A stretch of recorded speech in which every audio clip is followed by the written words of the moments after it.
Loney watched the muddy boys bang against each other, and he thought of a passage from the Bible. "Turn away from man in whose nostrils is breath, for of what account is he?" The boys stood up, some walking back to the huddle, others standing with hands on hips and heads bent. The rain fell, but more lightly now. Beyond the arc lights the world was black. The shiny helmets lined up against each other and crashed again, this time a little farther downfield. A couple of car horns honked. Loney could remember no other passages, and he was surprised that he had remembered that one. It had been a good game until the rain came, somewhere in the third quarter. It was the second rain of the day, and it had wiped out the tender autumn field. "That boy can run," said the man next to him. "He's a regular horse, that one." "No lies," said another. "Who is that?" "I can't tell his number." "It's Eklund," said the first man.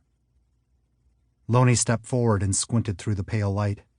The men were not talking to him, but that was all right. The rain was not cold. "How many timeouts we got left?" A wispy little man pulled a notepad out of his pocket. "We're out. They've got 2 left." "God damn it, Carl.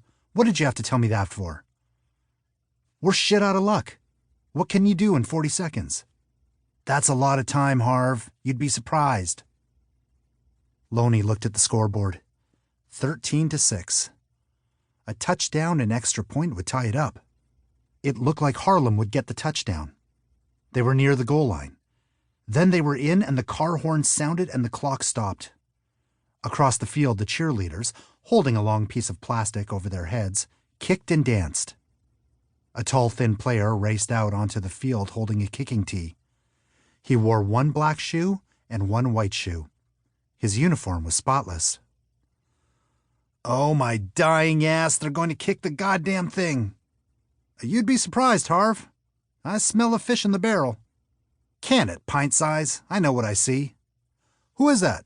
"Young Cutler." "Oh, shit. Oh, dear." But it was a fake kick.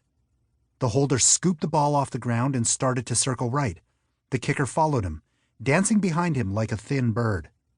The Chinook players fell back from the line to cover the end zone. Suddenly, the holder stopped and cocked his arm, and the thin player ran into him. The ball seemed to hang in the air as both players fell to the muddy field. Then it, too, fell, landing on the thin player's back.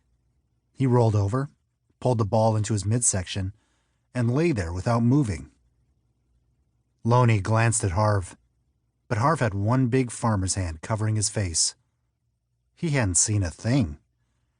He looked like a man at a funeral.